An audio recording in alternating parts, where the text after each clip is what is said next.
पदवीं विजिघ्रन्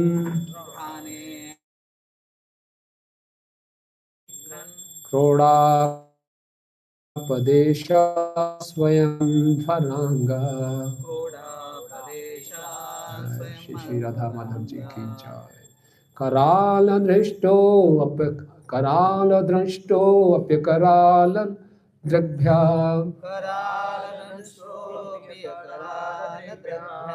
उदीक्ष्य विप्रान् गृणीतो अविषिक्तम् घ्राणेन प्रत्व्या पदवीं विजिघ्रन् क्रोडापदेशा स्वयं ध्वरांगा।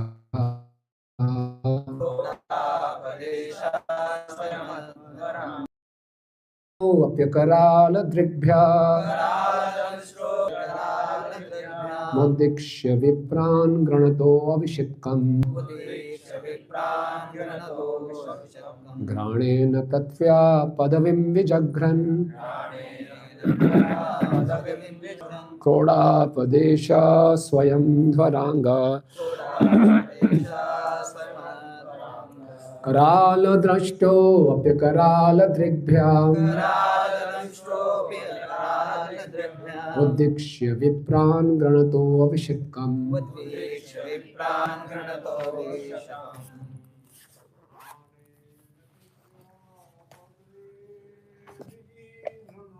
घ्राणेन प्रत्व्या पदवीं विजिघ्रन् क्रोडापदेशा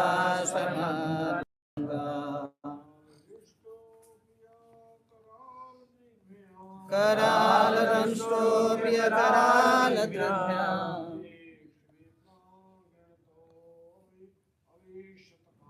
उद्वेक्ष्य विप्रान् गृणतो विषत्कम् घ्राणेन पृथ्व्या पदवीं विजिघ्रन्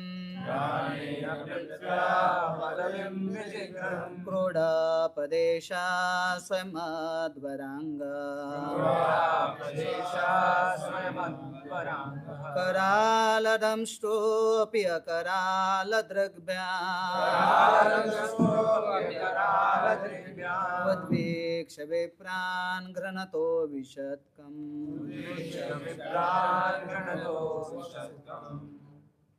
और बताइए। घ्राणेन पृथ्व्या पदवीं विजिघ्रन् घ्राणेन पृथ्व्या पदवीं विजिघ्रन् क्रोडापदेशा स्वयमध्वरांगा।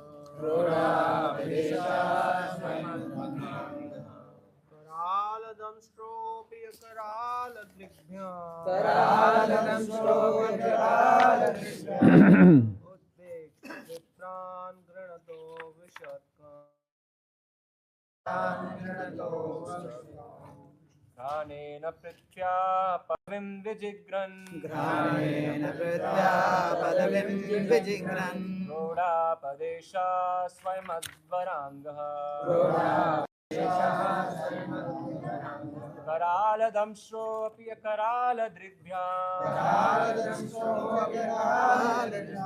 उद्वेक्ष्य विप्रान् गृणतो विषत्कम्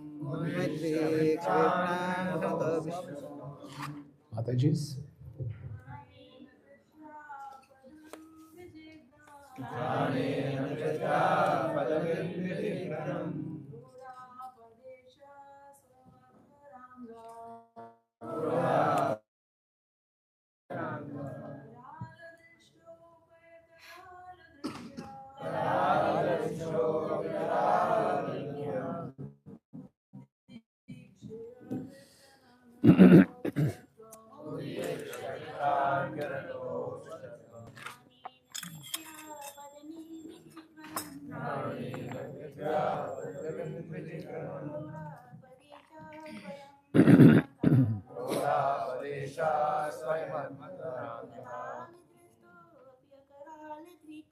करालदंष्ट्रोऽप्यकरालदृग्भ्या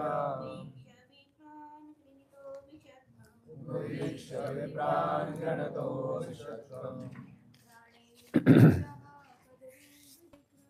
माता जी पृथ्व्या पदवीं विजिघ्रन् प्रौढापदेशा स्वयमन्तराङ्गः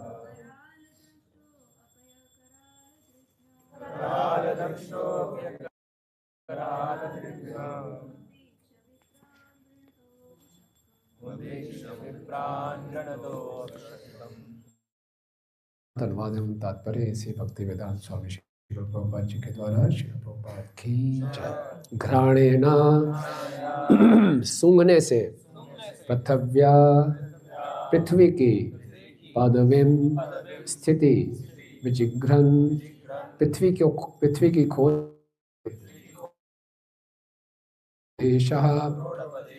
सूकर का शरीर धारण किए हुए स्वयं अध्वर दिव्य अंग शरीर कराल भया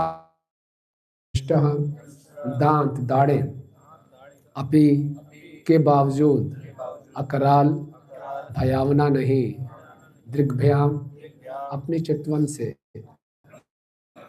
उद्दिक्ष्य दृष्टि दौड़ा के विप्राण सारे ब्राह्मण भक्त गणता स्तुति में लीन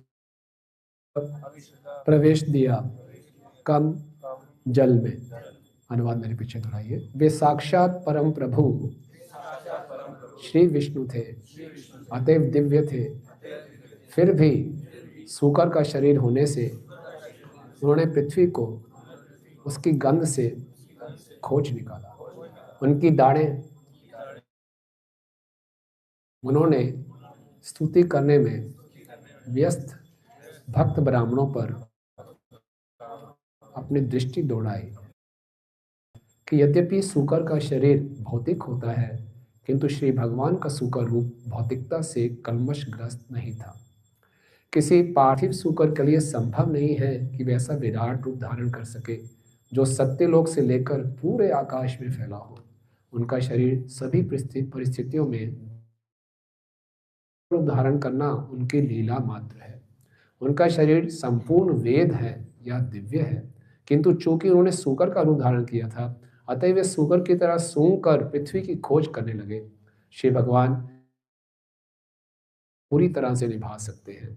सूकर का विराट रूप निश्चय ही समस्त भक्तों के लिए अतीव भयावना था, किंतु श्री भगवान के शुद्ध भक्तों के लिए वह तनिक भी भयावना नहीं था। विपरीत इसके वे अपने भक्तों पर इतनी प्रसन्नता से दृष्टिपात कर रहे थे कि उन सबों को दिव्य सुख का अनुभव हुआ। ओम तस्मै श्री गुरुवे नमः। श्री चैतन्य मनोभीष्टं स्थापितं येन भूतले स्वयं रूप कदा मह्यं ददाति स्व। वन्देऽहं श्रीगुरो श्रीयुतापदकमलं श्रीगुरून् वैष्णवांश्च श्रीरूपं साग्रजातं सहगण रघुनाथान्वितं तं सजीवं साद्वैतं सावधूतं परिजन सहितं कृष्ण चैतन्य देवं श्रीराधा कृष्णान्वितांश्च। हे कृष्ण करुणा सिंधु दीनबंधु जगत्पते गोपेश गोपिका कांत राधा कांत नमस्तुते। तप्त कांचन गौरांगी राधे वृंदावनेश्वरी वृषभानुसुते देवी प्रणमामि हरिप्रिये। वाञ्छाकल्पतरुभ्यश्च कृपा सिन्धुभ्येव च पतितानां पावनेभ्यो वैष्णवेभ्यो नमो नमः। जय श्री कृष्ण चैतन्य प्रभु नित्यानंद श्री अद्वैत गदाधर श्रीवासावृंद। हरे कृष्णा कृष्णा कृष्णा हरे हरे, हरे राम राम राम हरे हरे। नमः ओम विष्णुपादाय कृष्ण पृष्ठाय भूतले श्रीमते भक्ति वेदांत स्वामिनिति नामिने। नमस्ते सारस्वते देवे गौरवाणी प्रचारिणे निर्वि।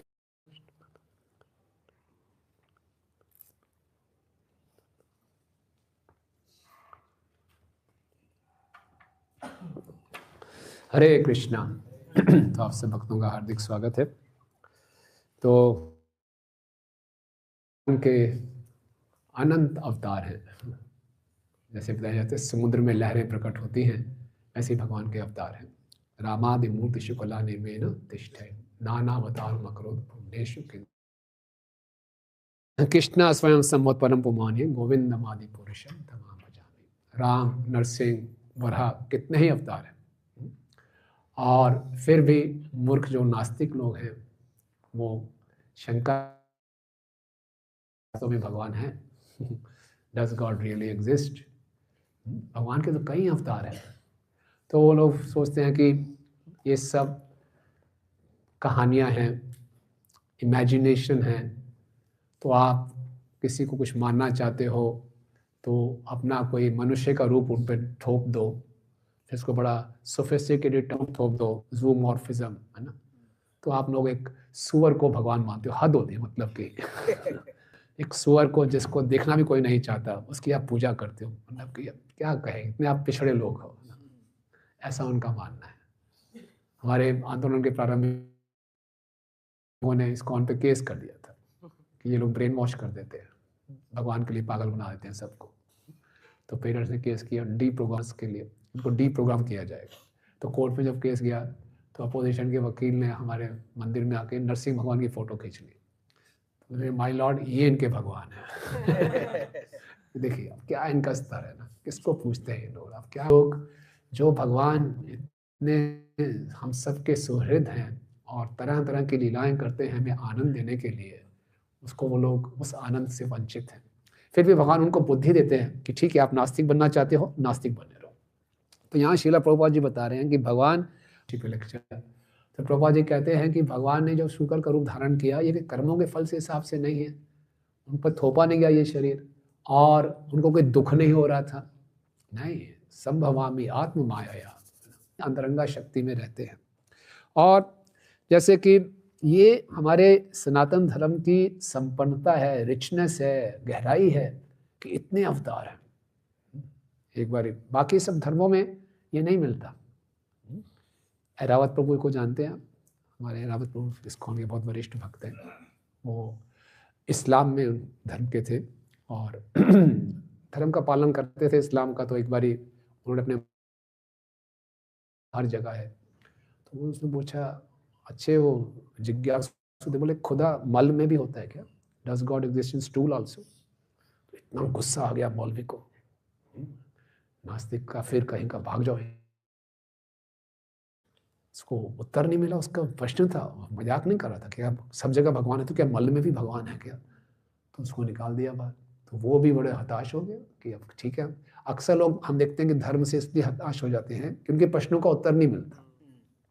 तो हताश हो गए। अमेरिका में आगे स्टूडेंट थे और जब वहाँ पे इतने बंधन में रह रहे थे, अमेरिका में खुला था, सब उल्टे सीधे कामों में थे, खूब नशा कर लिया, इतना नशा कर लिया कि बेहोश हो गए।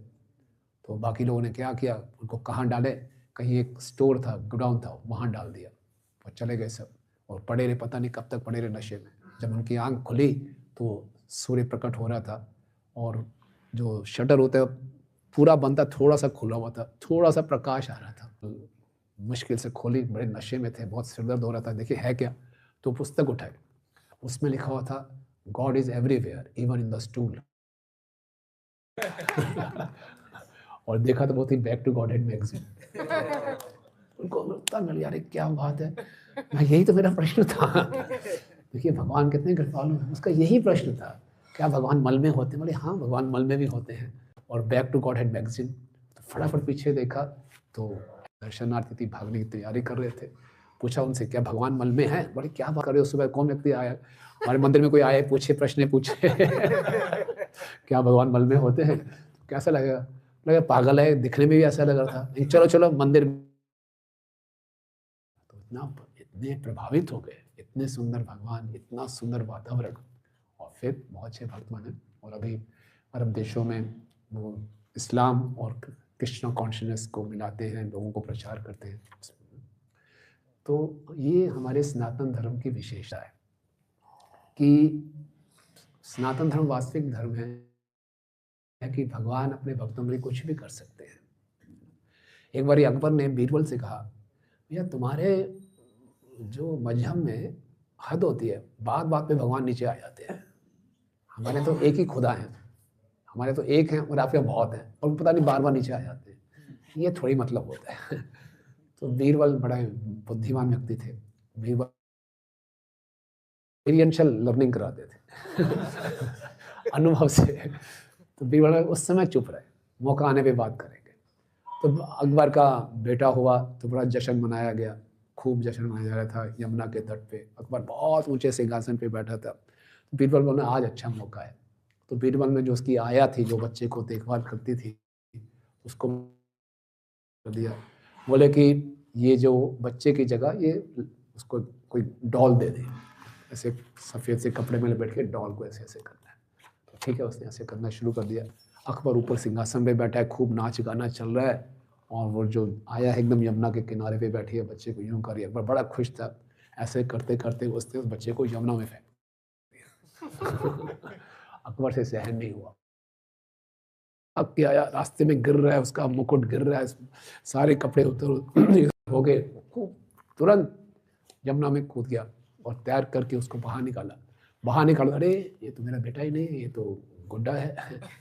अकबर ने बीर, ये क्या आपने बदतमीजी है। जहाँ पर ना आपको क्या आवश्यकता थी, इतने सिक्योरिटी गार्ड्स थे, किसी को भी भेज देते। बोले मैंने सोचा मेरा बेटा है। बोले इसी ढंग से भगवान भी अपने भक्तों की रक्षा के लिए खुद आते हैं, किसी को बोलते नहीं है। ये भगवान है, ये भगवान का हृदय है।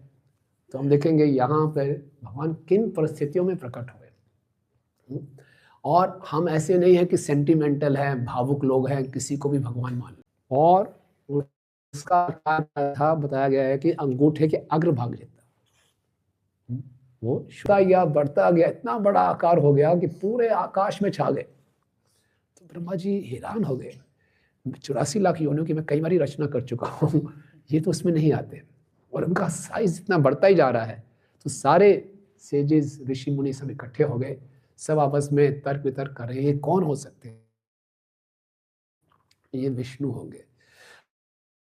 जब ऐसा बोला तो भगवान ने कंफर्म करने के लिए, हाँ मैं विष्णु ही हूँ, जोर से दहाड़ा। बताया ऐसे दहाड़ा जैसे कोई पहाड़ दहाड़ता है। तो प्रभा जी लिखते हैं कि पूर्व युगों में पहाड़ भी दहाड़ते थे, वो दहाड़ता था।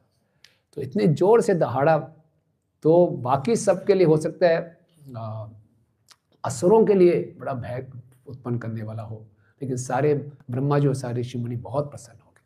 जैसे भगवान का विश्व रूप देख अर्जुन भी भगवत गीता के 11वें अध्याय में प्रार्थना करते हैं, स्थाने ऋषिकेश तव प्रकृत्या प्रज्यता च रक्षांसि भीतानि दिशो द्रवन्ति सर्वे नमस्यन्ति च सिद्ध संगा। स्थाने ऋषिकेश तव प्रकृत्या, जब आपका गुणगान होता है तो क्या होता है, और आपसे आसक्त हो जाते हैं। लेकिन रक्षा से भीतानि दिशो द्रवंती, जो राक्षस लोग होते हैं, असुर लोग होते हैं, वो अलग अलग दिशाओं में भागते हैं, और जो सिद्ध लोग होते हैं वो आपको प्रणाम कर रहे हैं। तो यहीं पे ऐसी स्थिति थी। हमारा भगवान ने जोर से दहाड़ लगाई, तो ब्रह्मा जी और सारे ऋषि, तो वो स्तुतियों को गान सुनने के बाद भगवान फिर से दहाड़ा, जैसे मैंने आपकी स्तुतियों को स्वीकार कर लिया है। तो प्रभुपाद जी इसमें, इससे पिछले भगवान के लिए एक शब्द आया है कि वेद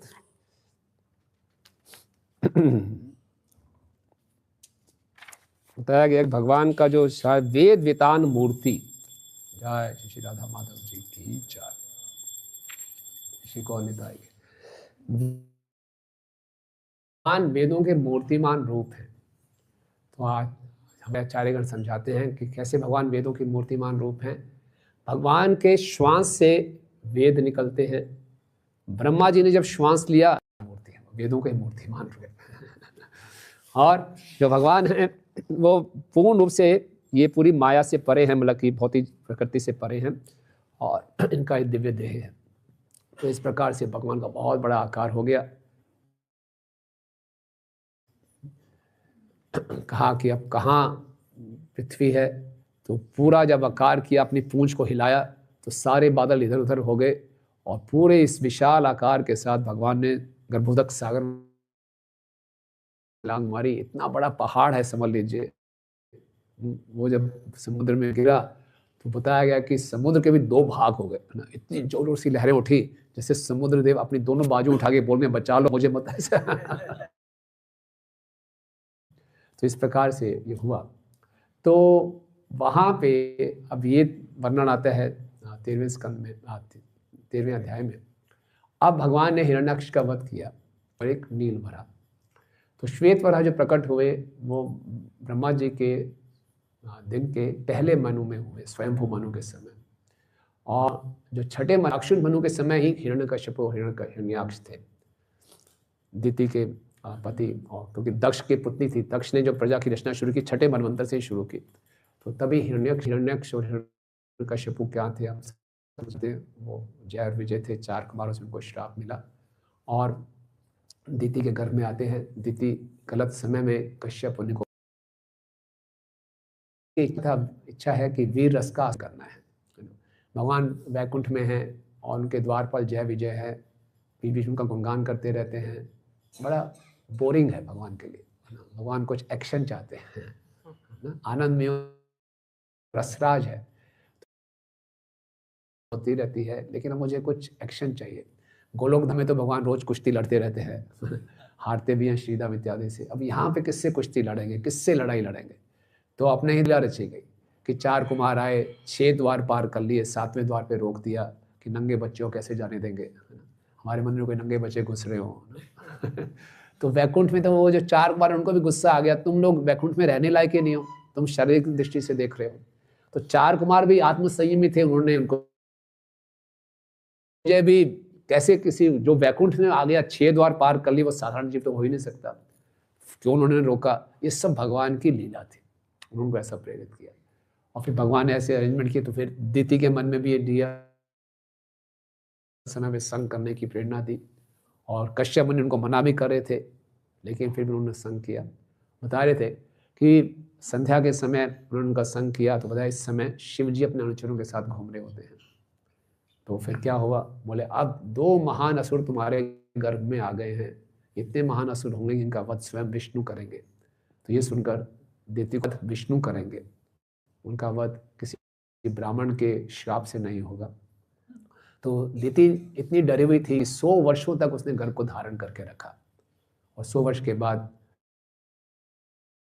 और इन्होंने ब्रह्मा जी की तपस्या करके ब्रह्मा जी से बहुत प्राप्त कर लिया। ये अमर बनना चाहते थे।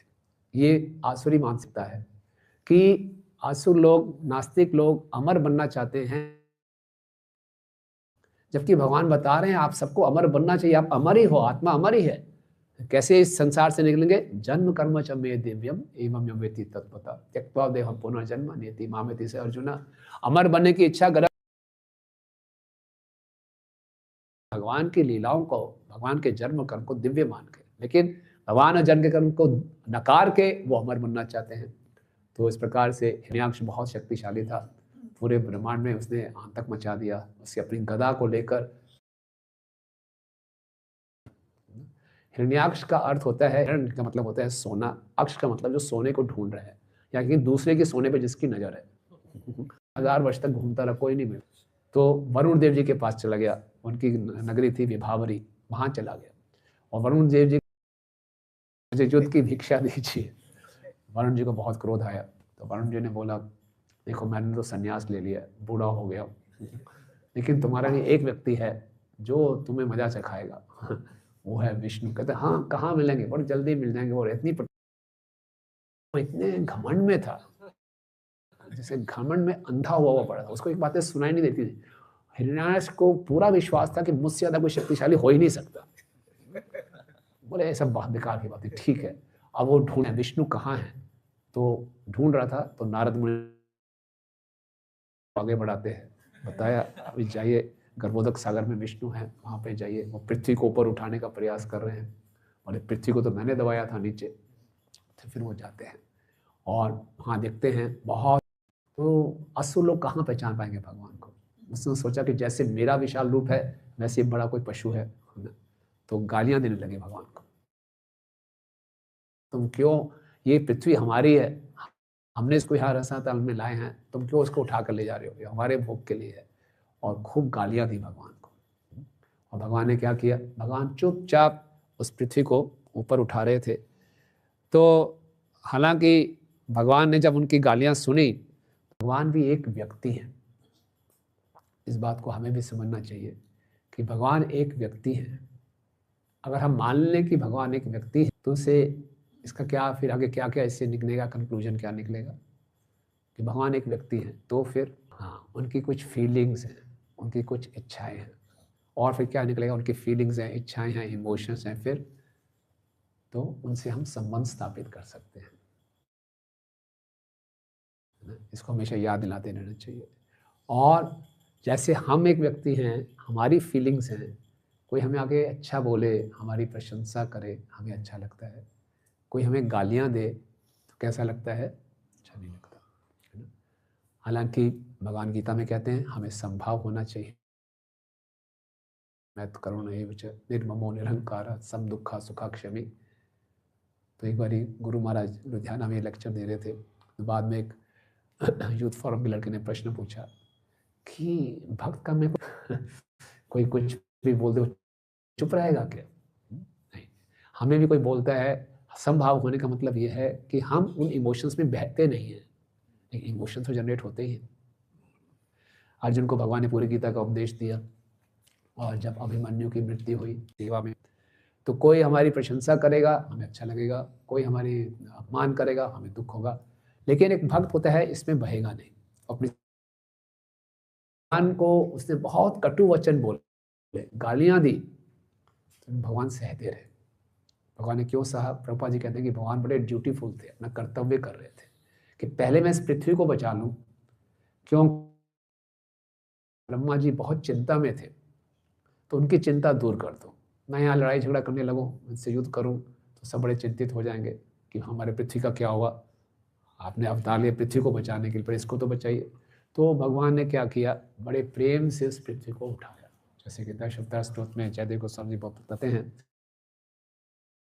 दशन शिखरे धरणी तव लगना शशनि कलंक कलेव निमग्ना केशवधृता शुकर रूपा जय जगदीश हरे, जय जगदीश,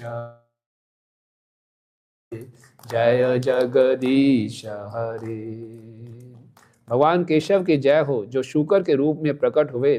पृथ्वी उनके दाढ़ों के बीच में पकड़ी हुई थी, जो चंद्रमा पर कलंक के निशान जैसे प्रतीत हो।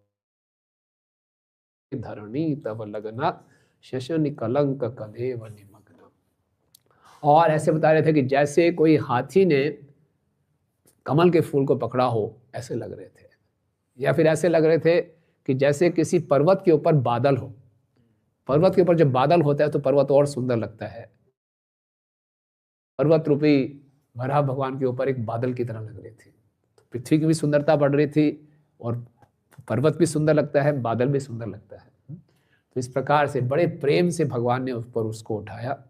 और ये हम याद रखें कि भगवान एक व्यक्ति हैं, और इसी ढंग से भगवान के जो विस्तार है, अर्च विग्रह भी एक व्यक्ति है। इनको मूर्ति के रूप में नहीं देखना चाहिए। मूर्ति नहीं, तुम्हें साक्षात ब्रजेंद्र नंदन, है ना।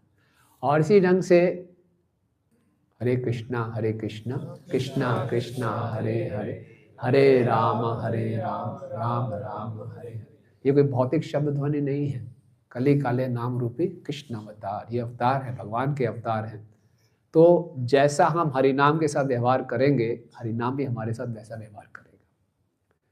हम हरिनाम, भगवान ने अपनी सारी शक्ति अपने नाम में डाल रखी है, और जब में कीर्तन में हम अपनी पूरी शक्ति नहीं डालेंगे तो भगवान भी अपनी पूरी शक्ति नहीं डालेंगे, ठीक है ना। अगर हम पूरी शक्ति डालेंगे तो भगवान भी अपने को प्रकट करेंगे नाम में।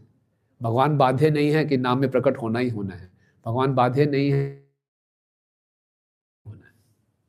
हम जिस प्रकार से ये यथा मां प्रपद्यन्ते तहां से तैव भजामि, भगवान ऐसे प्रकट होंगे।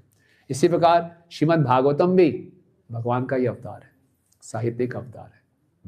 तो जैसे हम भागवतम से आदान प्रदान करेंगे, भागवतम हमारे साथ व्यवहार करेगी। सनातन गोस्वामी क्या कहते हैं, मत एक बंधु मत संगिन, भागवतम मेरा एकमात्र। तो हम चाहेंगे भागवत हमारा बंधु बने, तो तो हमें उनके साथ बंधु की तरह व्यवहार करना पड़ेगा, यानी कि प्रतिदिन पढ़ना पड़ेगा, सही शुद्ध उद्देश्य के साथ पढ़ना होगा, तभी भागवतम अपने आप को प्रकट करेगा।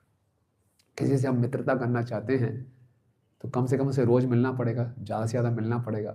कभी 10 साल में एक बार मिल रही है और खुल भी रही है तो क्यों कुछ उद्देश्य है, नहीं, प्योर उद्देश्य होना चाहिए कि मुझे भागवतम की शरण में जाना है, मुझे भगवान को समझना है, भगवान से संबंध स्थापित करना है, ये भागवतम मेरी रक्षा करो, मुझे प्रकट करो। तो फिर भागवतम जब हमारी सिंसियरिटी को देखेंगे तो भागवतम अपने आप को प्रकट करें। भगवान एक व्यक्ति हैं, तो भगवान ने क्या किया, उसको पृथ्वी को समुद्र के ऊपर तैरने लगी पृथ्वी। ये संभव है क्या? लेकिन भगवान की शक्ति से संभव हुआ। जब सब ये देखा, सभी देवताओं ने ऊपर से फूलों की वर्षा की। गामा में शिज भूतानी धार्या में हिमोसा पुष्णा में चौषधि सर्वा स्वमो भूतवा रसात्मका। भगवान के लिए पृथ्वी क्या पूरे मंडल को ऐसा चला रहे हैं। तो फिर अब आए भगवान, चलो अब मैं तुमसे युद्ध करता हूँ। तो भगवान ने बहुत जबरदस्त जवाब दिया उनको। भगवान ने बोला, हाँ मैं वन गोचर हूँ, मैं यहाँ पर आया हूँ तुम जैसे कुत्तों को मारने के लिए। तो ये क्षत्रिय स्पिरिट थे। क्षत्रिय जब लड़ाई करते हैं तो पहले खूब जोर जोर से गालियां देते हैं एक दूसरे को। भगवान राम ने भी जब रावण को युद्ध किया तो खूब गालियां दी थी उसको, वो जोश आता है और ऐसे वचन सुन के दूसरा व्यक्ति मेंटली डाउन होता है और इसको और गुस्सा हो गया हिरण्याक्ष। उसको ऐसा लगा जैसे सांप किसी ने पांव रख दिया और उसने क्या किया, इसका पूरा आप देखेंगे जबरदस्त एक्शन मूवी आपको लगेगी, सारे एक्शन मूवी था। और उसके बाद उन्होंने जो हिरण्याक्ष था तो भगवान ने उसको ललकारा और वो क्रोध से ऐसे काम, नाक को छेड़ दो तो क्या होगा। तो उसके अंग कांप रहे थे। फफकारता हुआ राक्षस तुरंत श्री भगवान के ऊपर झपट पड़ा और उसने अपनी शक्तिशाली गदा से उन पर प्रहार किया और भगवान पर चलाई गई गदा के प्रखर प्रहार को उसी प्रकार जुटला दिया जिस प्रकार सिद्ध योगी मृत्यु को चकमा दे देता है।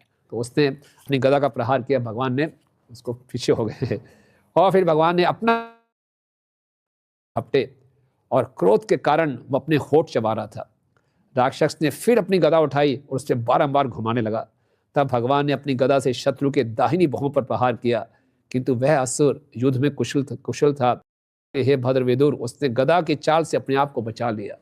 तो जबरदस्त गदा का युद्ध चल रहा है। भगवान चाहते तो उनको तुरंत ऐसे ही मारते थे। शक्तो मुहूर्तन अपि समुहूर्तम शक्तो यदि अपि दानवान मद भक्ता नाम विनोदार्थम करोमि विविधा क्रिया। मुहूर्तन अपि समुहूर्तम, एक क्षण में शक्तो यदि होगा उसको मैं संहार कर दूंगा। फिर इतना सब क्यों कर रहे हैं? मद भक्ता नाम विनोदार्थम, अपने भक्तों को आनंद देने के लिए भगवान करते हैं। करोमि विविधा क्रिया, इतने सारे कार्य कर रहे हैं भगवान। भगवान को तो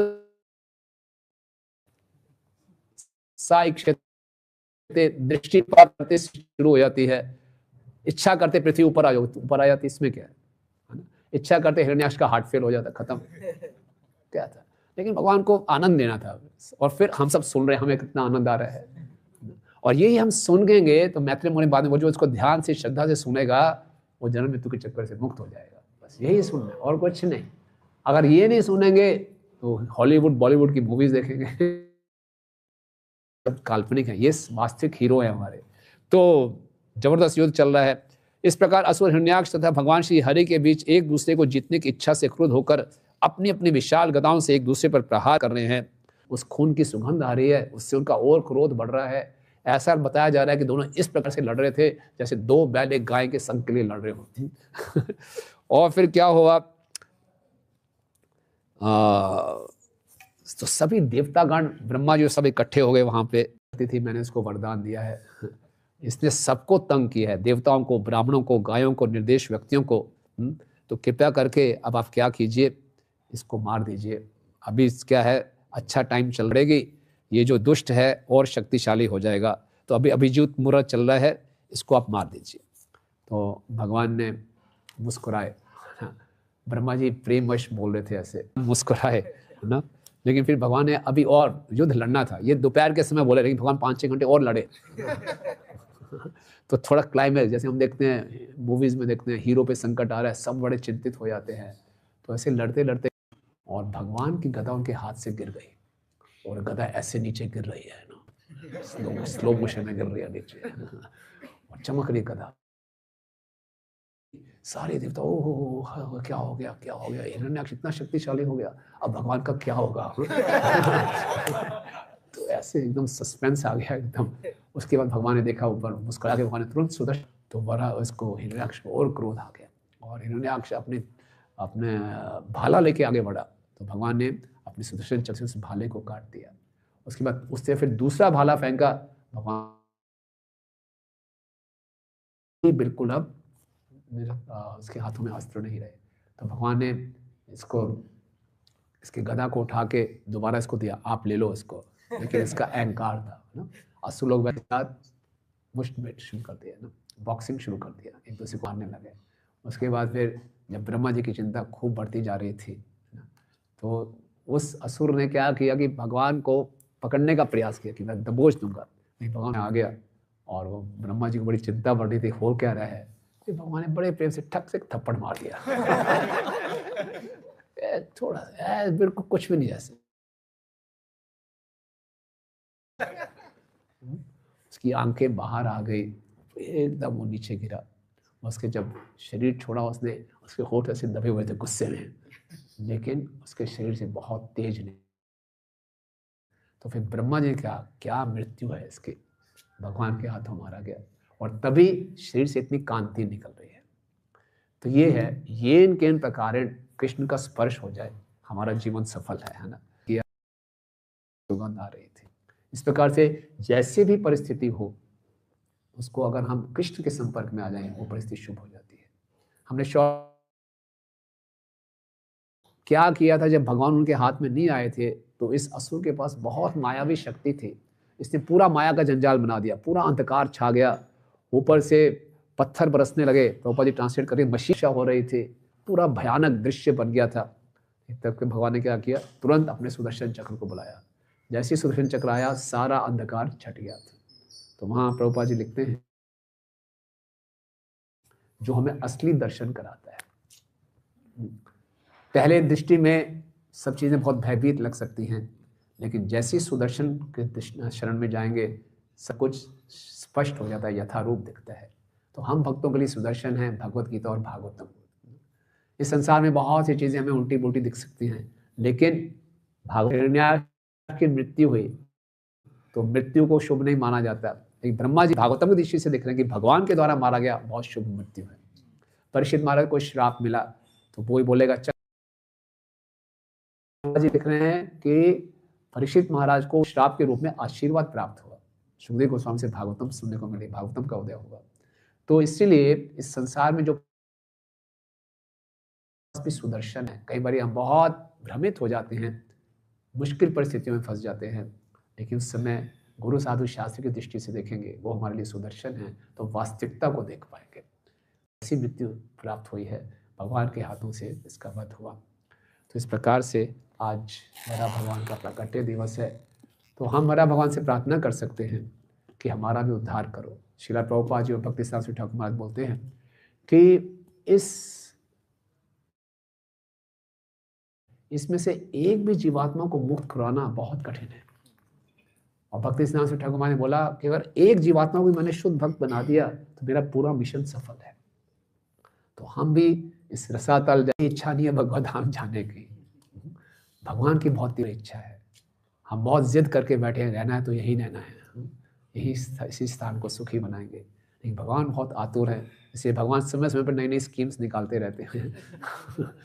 कार्तिक आ रहा है, दीप दान कर लो, ये हो जाएगा, वो की बड़ी जिद है कि यहीं पे सुखी रहना है। लेकिन जो ये अवतारों का वर्णन हम सुनते हैं, ये इसलिए है कि हमारा भगवान के प्रति आकर्षण बढ़े। ये वास्तविक हैं, ये कहानियां नहीं हैं, चित रहते हैं। तो सारी लीलाओं करने का, भगवान के अवतार लेने का मुख्य उद्देश्य ये होता है कि हमारा भगवान के प्रति आकर्षण बढ़े और हमारे हृदय में वास्तविक इच्छा उत्पन्न हो कि हम ये जो अंधे कुएं के समान बताया गया है, उससे हम बाहर निकले। केवल इच्छा करनी है, बस इच्छा करनी है, भगवान तुरंत आएंगे, हमें ले जाएंगे, केवल इच्छा करनी है। तो इसलिए जो हम प्रभुपाद जी का वितरण करते हैं, एक एक पुस्तक, जैसे हमने देखा हुआ ऐरावत प्रभु का वर्णन किया, एक एक पुस्तक में इतनी शक्ति है, एक भक्त वो भगवत धाम पहुंचा देगा ना। तो इसलिए वो वराह भगवान का काम कर रही है, वो हमारे लिए सुदर्शन का काम कर रहे हैं। ठीक है, वराह भगवान की जय, जगत गुरु श्रील प्रभुपाद की जय। किसी कोई प्रश्न या टिप्पणी, कोई करेक्शन, क्वेश्चंस?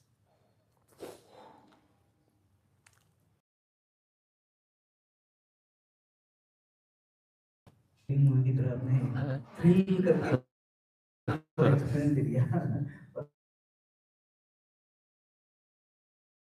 अंतिम में चर्चा करते हैं कि किस प्रकार से हम जो सुदर्शन के रूप में भगवद गीता भागवतम आती हैं, तो हमारे जीवन में अगर कोई अंधकार है तो वो निकल जाता है, लेकिन जब समस्या आती है तो व्यक्ति उसको सॉल्व करने में इतना गुम हो जाता है कि उसको पता है कि इनकी मदद लेनी चाहिए, भक्त की है, साधु की है, शास्त्र की, और वहां तक पहुंचने विचार में और अंदर फंसता रहता है। तो कैसे थोड़ा इसमें से क्या बाहर निकल सकते, किस तरह से? हाँ, अच्छा प्रश्न है। तो सब कुछ जानते हुए भी हम इसमें धंस जाते हैं। तो एक ही इसका उपाय है कि जब सो कॉल्ड सब कुछ सही चल रहा है तो भगवान से ही प्रार्थना करते रहें कि मैं कभी भी आपको भूलूँ ना, है ना, हमेशा साधु संग में रहूँ, क्योंकि हम सबके जीवन में परिस्थितियाँ आती ही हैं। अगर ये प्रार्थना करते रहेंगे कि हर परिस्थिति में मेरा स्मरण आपका बना रहे, और कुछ भी हो जाए भगवान से, कोई भक्तों के संग में रहेंगे तो भक्त बहुत कृपालु हैं, कोई ना कोई हमें पकड़ लेता है ना, बहुत सुरक्षित स्थान है। कई बार हम बहुत परेशान होते हैं, कीर्तन चल रहा होता है, हम चुपचाप कोने में खड़े होते हैं, पता नहीं क्यों पागल लोग नाच रहे हैं क्या नाचने को है, क्या क्यों नाच रहे हैं? तो हम अपने परेशानियों में होते हैं, कोई भक्त आता है जबरदस्ती खींच लेता है हमें, हम फिर अपनी परेशानियां भूल जाते हैं, है ना। इसी ढंग से हमेशा भक्तों के संग में रहें, तो कभी हम डाउन जा रहे होंगे तो कोई हमें उठा ले, और प्रार्थना कि भगवान को धन में अच्छा परिवार प्राप्त हुआ, भक्तों का संग मिला है, मैं हमेशा इसी भक्तों के परिवार में रहूं और कभी भी आपका विस्मरण ना हो। ये प्रार्थनाएं करते रहेंगे तो जब मुश्किलें आएंगी तो भगवान सर्वस्य चाहम हृदय सर्वविष्टु, भगवान प्रेरणा देंगे कि भक्तों के संग में ही रहो। ठीक है, यस प्रभु।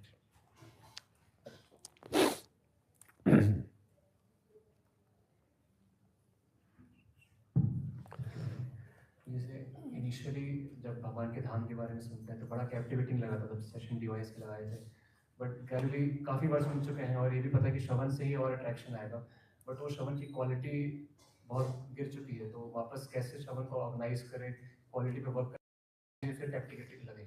या तो चाहे हम भक्ति किसी भी स्टेज पे हैं, नए हैं या